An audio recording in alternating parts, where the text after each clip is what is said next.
Good morning. Today we're at Peace Country Memorials, and Oliver's and Peace Country Memorials has quite a few years of a relationship where we order our monuments from.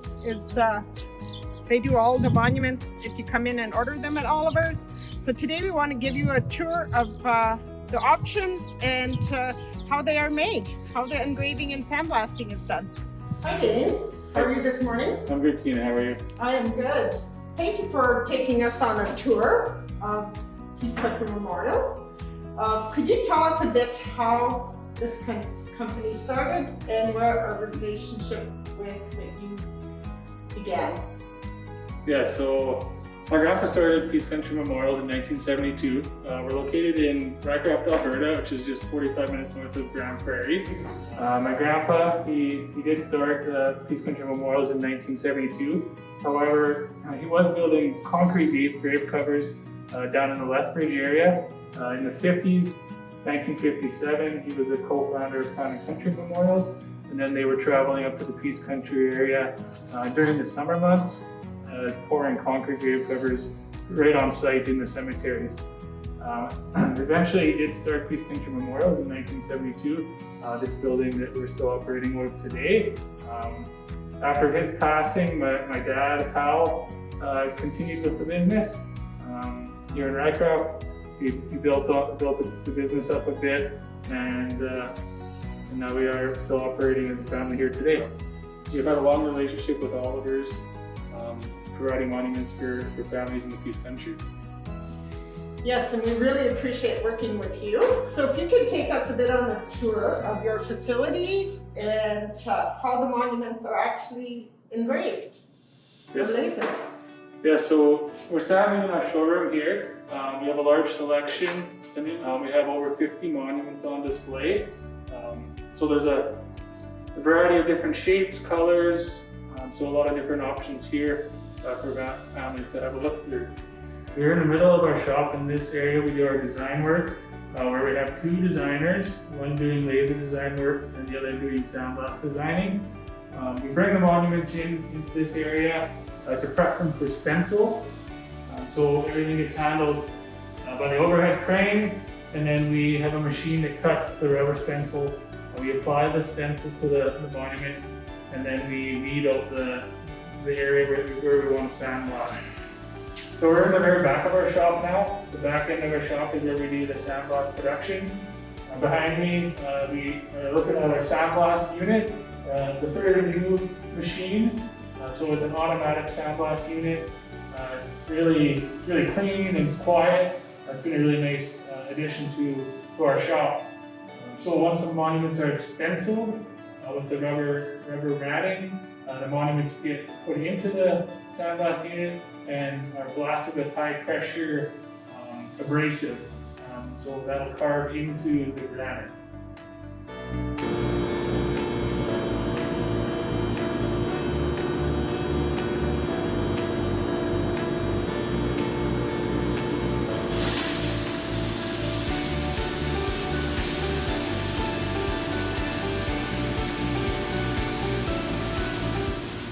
We also have a manual booth on the other side of the shop here.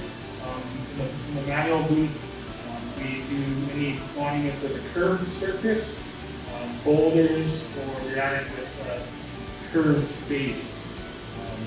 Same process, just done by hand.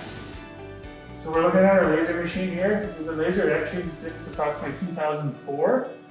So with the laser etching, we can only etch on black granite. Laser etching is one of the newer technologies in the monument industry. Allows us to do high quality designs and portraits, and anything that the family would like to add to the monument will be done with the laser.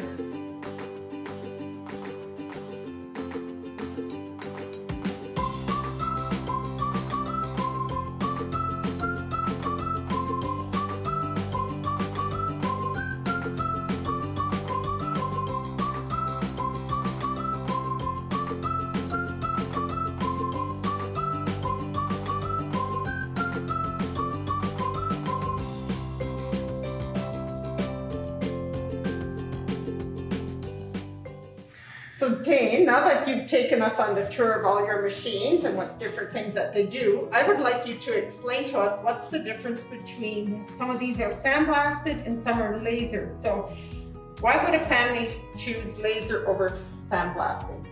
So yes, there's the two options, laser etching or sandblasting. Both are very good options. So the reason you would go with the laser etching would be to do a portrait right on the monument, or if you had a photo of your dog or an aerial photo of your homestead you'd like to add to the monument, the best option would be to laser etch that onto the monument. So something similar to this, or so yeah, these are all just some samples of laser etching. So you can see that it has a real fine detail compared to the traditional sandblasting. It's more of an outline type look. We can also still get a really good detail in sandblasting, but if you have a photo that you'd like to provide, then the best option would be to do the laser etching. On our website, we have a gallery that shows laser etching and sandblasting. So going through those, you might get an idea. Might see something you like there. So another thing to mention is laser etching can only be done on black granite. okay. And then, so if you have a colored granite, rose, red, blue, the only option is to do sandblasting on the colored granite. So that might steer you to one option or the other. So what lasts longer? That's a question we get quite a bit, is which holds up for more years, laser or sandblasting? We do guarantee the polish on the granite. So our supplier backs the granite, so we also pass that guarantee on to our customers. We guarantee that the polish is going to remain. So laser etching is burning through the surface. It's removing varying degrees of the polish. So we do guarantee that etching is going to last. Sandblasting is doing similar thing, just removing deeper into the granite. Well, thank you, Dane, for the tour, and thank you for all your explanation. We really appreciate that you open your selection room and you're showing us how everything's done. So thank you. Thank you for coming. Yes, and looking forward to doing business with you for years to come.